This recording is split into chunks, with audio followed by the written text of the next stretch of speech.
Dikatakan idza tahuratil qalbu lam yashba' min tilawatil Quran. Jika hati itu bersih, kalau hati itu suci, maka tidak akan merasa kenyang dengan membaca Al-Quran.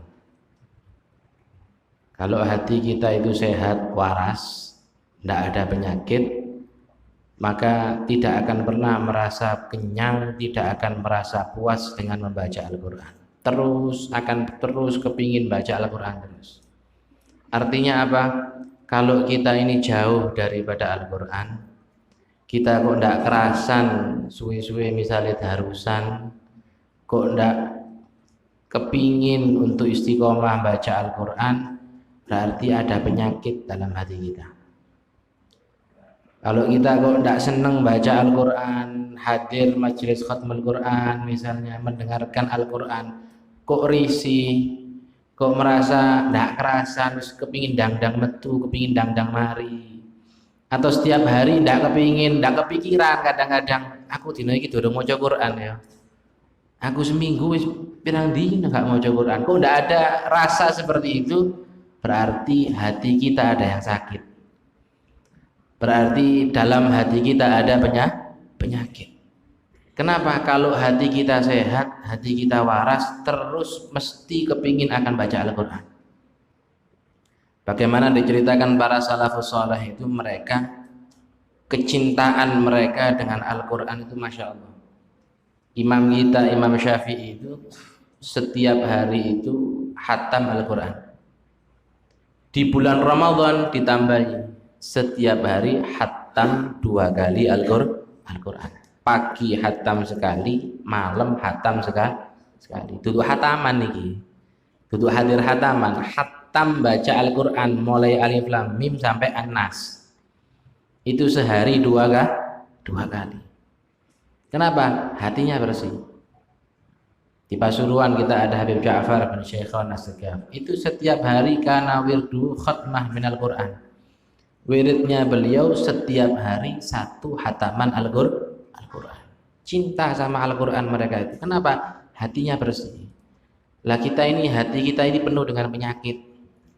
Hati kita ini penuh dengan dengki, hasud, sombong, riya, kepingin dipuji sama orang, kepingin dihargai sama orang.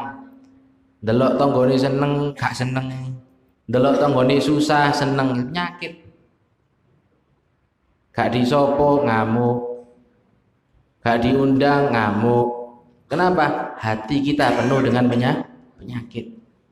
Ngelihat temennya, saudaranya dapat nikmat, nggak seneng, didarani sing macam-macam. Nah, ini tanda hati kita penuh dengan penyakit. Makanya kita jauh daripada Al-Quran.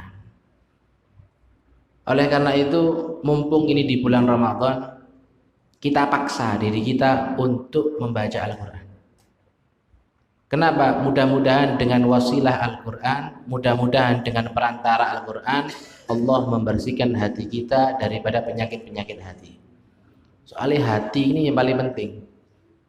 Hati ini dikatakan oleh Rasulullah SAW, inna fil jasadi mudghah, idza saluhat saluhal jasadu kulluh, wa idza fasadat fasadal jasadul kulluh, ala wahyal qalb. Ketahuilah bahwasanya di tubuh manusia itu ada satu bagian. Kalau bagian itu bagus, maka seluruh tubuh kita akan bagus. Kalau satu bagian ini sehat, maka seluruh tubuh kita akan sehat. Kalau satu bagian ini sakit, saawak loro kabeh. Apa itu? Ala wahyal qalb, ketahuilah itu adalah hati. Kalau hati kita bersih, ibadah semangat. Kalau hati kita bersih, insya Allah taraweh kata Habib Soleh 4 kali nggak kesel. Kenapa? Hatinya bersih. Kalau hatinya bersih, masih darusan sampai jam 1 jam 2 nggak kesel. Kenapa? Hatinya bersih. Kalau wadah itu bersih, Pak, diiseni opo enak. Niki botol iki. Ya, ibarat wadi itu ibarat botol atau wadah ini. Kalau wadah ini bersih, diiseni air, payu didol. Sampean iseni susu, ya tambah larang. Diiseni setrup misalnya, ya tambah luwih larang. Kenapa? Botolnya bersih, disuguhno pantes. Tapi kalau wadahnya ini sudah kotor, hatinya ini kotor, walaupun misalnya orang wadah ini rusuh, misalnya rusuh ledok tok, diiseni susu, gelem kira-kira aku ngombe? Nggak gelem. Lu susu ini masih yo susu, wadahnya rusuh, masih yo wadahnya isine setrup. Ya. Lek perlu misalnya apa sing luwih larang, Sprite misalnya, ya, Fanta disuguhno, lek wadahe rusuh, mau kita minum? Nggak mau. Sama seperti itu orang kalau hatinya kotor, walaupun diisi dengan banyak sholat, masya Allah sholatnya akeh, sembahyang sunahnya akeh, tapi hati ini rusuh, percuma, tidak ada nilainya. Walaupun misalnya bacaan Qur'annya banyak, tapi kalau hatinya kotor, bacaan Qur'annya kata Nabi SAW, la yujawizu, tidak melebihi atau tidak melewati kerongkongannya. Quran hanya di mulut, hanya di kerongkongan, nyampe ke dalam enggak. Walaupun misalnya sodakohnya banyak, misalnya, masya Allah lek dum-dum sodakoh akeh, tapi kalau hatinya kotor, percuma itu semuanya. Ala wahyal galab, ketahuilah itu adalah mudah-mudahan dengan perantara Al-Quran kita minta kepada Allah Subhanahu wa Ta'ala, Allah bersihkan hati kita.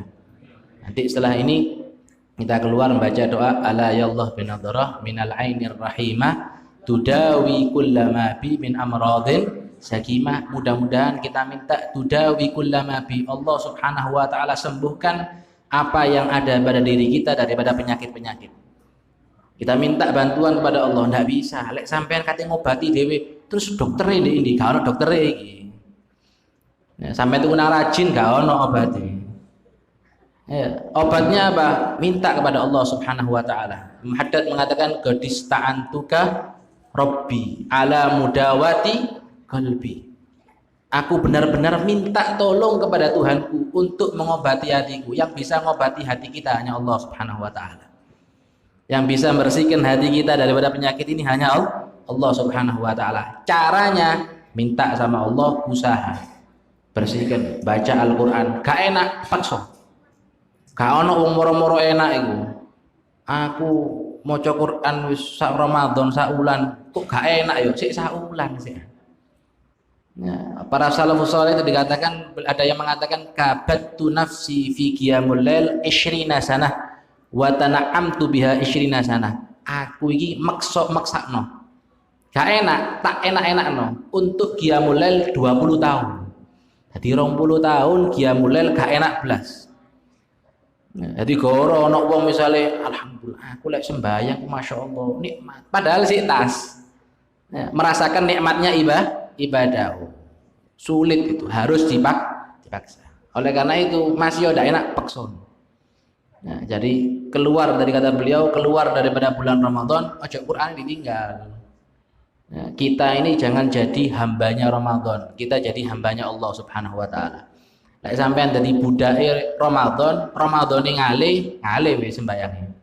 Ramadane ngale, Qur'ane ngale wis. Kita ini adalah hambanya Allah. Kapanpun, dimanapun kita taat pada Allah Subhanahu wa Ta'ala. Ramadan atau bukan Ramadan, tetap istiqomah baca Al-Quran. Ramadan atau bukan Ramadan, tetap sholat jamaah dijaga. Mudah-mudahan kita dijadikan orang-orang yang beruntung. Amin Allahumma amin. Wassalamualaikum warahmatullahi wabarakatuh.